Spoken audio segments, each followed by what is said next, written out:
বয়স ৭২ বছর। ডায়েরি লিখেন টানা ৫১ বছর ধরে।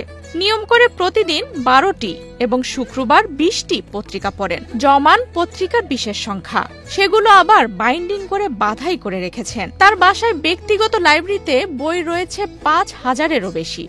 বান্ডেল থাকলে প্রতি সেনমানিতে টাকা বাঁচবে। বিকাশ সেনমানি বান্ডেল কিনে জিতুন প্রতি লেনদেনে।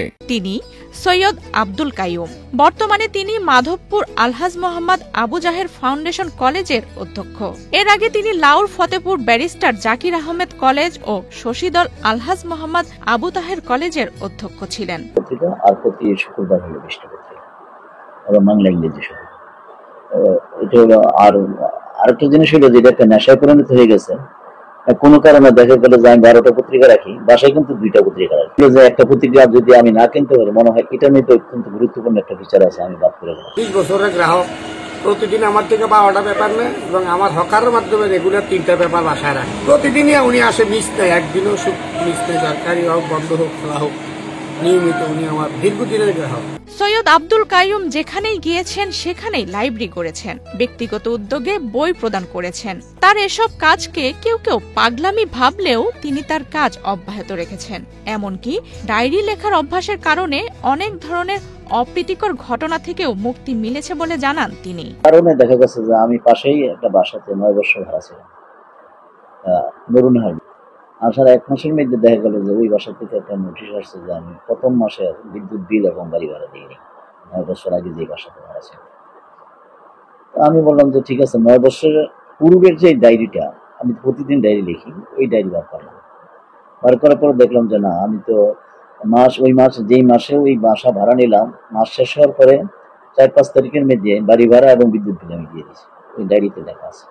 আর ওয়াইফাই দিয়ে ওই ডায়েরির পাতাটা কান্দিফের গিয়ে সেটা ফটোকপি করে পাঠিয়ে দিলাম।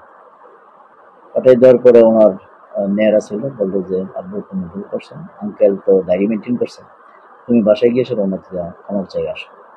তার কুমিল্লা নগরীর জেলা স্কুলের বাসায় গিয়ে দেখা যায় ড্রয়িং রুম পুরোটা জুড়েই একটি লাইব্রেরি। বিশ্রামের বিছানা, ডাইনিং রুম, বেডরুম সবখানেই বই আর পত্রিকার ছড়াছড়ি। তিনি সকাল থেকে বিকেল পর্যন্ত কলেজে থাকেন। বাসায় ফিরতে ফিরতে সন্ধ্যার পর থেকে লাইব্রেরির বই আর পত্রিকা পড়া নিয়ে ব্যস্ত হয়ে পড়েন, যা চলে রাত ১২টা পর্যন্ত। এরপর ডায়েরি খুলে বসেন। সারাদিনের কাজের উল্লেখযোগ্য অংশগুলো লিখে রাখেন। রাতে টিভিতে সংবাদপত্রের পর্যালোচনা দেখে তারপর ঘুমাতে যান।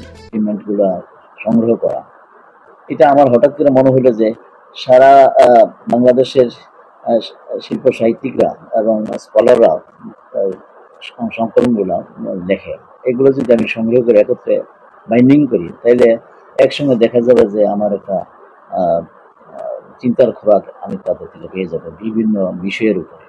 সৈয়দ আব্দুল কাইয়ুম নিজের কর্মস্থল কলেজ ক্যাম্পাসে সবুজ বাগান গড়ে তুলেছেন। তিনি মনে করেন এগুলোর মধ্যে থেকে নেয়া জ্ঞান তিনি শিক্ষার্থীদের মাঝে ছড়িয়ে দিতে পারেন। কোন শিক্ষার্থী লেখাপড়ার পাশাপাশি অন্যান্য বই পড়ে শুনলেও তিনি বেশ খুশি হন। বিভিন্ন সময় শিক্ষার্থীদের বইও উপহার দেন। স্যার যখন শুনে যে কেউ সেই বই পড়তে ভালো লাগে স্যারের কাছে, স্যার ভিতর থেকে একটা আনন্দ বোধ করেন। তাছাড়াও স্যার শিক্ষার্থীরা যখন কেউ যদি বইয়ের বিষয়ে নতুন কিছু জানতে চায় স্যারের কাছে, স্যার তাকে ফিরিয়ে দেওয়ার মতো কোনো কিছু রাখেন না। স্যার আমাদেরকে সবসময় বই পড়ার জন্য উৎসাহ করে থাকেন। স্যারের কাছে অনেক পরিমাণ বই থাকে, আর স্যার সবসময় নিজের কাছে একটা বই রাখেন। হাঁটলে স্যার কাছে একটা বই থাকে।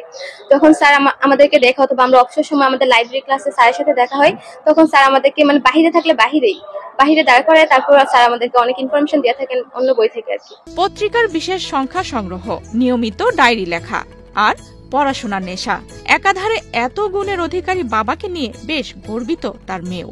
এই সব এত কিছু আসলে কম্বিনেশন একজনের মাঝে এখন পাওয়া যায় না। আর এখনো পর্যন্ত আসলে ওনার তো বয়স অনেক হয়েছে, কিন্তু তারপরে উনি কিন্তু এখনো রাতের 1টা-1:30 পর্যন্ত উনি এখনো পড়াশোনা করে তারপরেই শোন। তো এমনও হয়েছে যে যেহেতু উনি লিখে রেখেছেন, এইটাই একটা দলিল হিসেবে কাজ করেছে।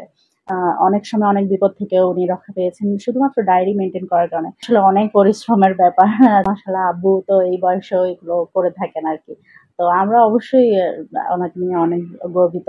চাঁদপুরের অতিরিক্ত জেলা প্রশাসক মোহাম্মদ এরশাদ উদ্দিনও প্রশংসা করেন সৈয়দ আব্দুল কাইয়ুমের। জানালেন তিনি নিজেও এই গুণী শিক্ষকের গর্বিত ছাত্র। স্যারের মতো একজন মানুষ পাওয়া খুবই কঠিন।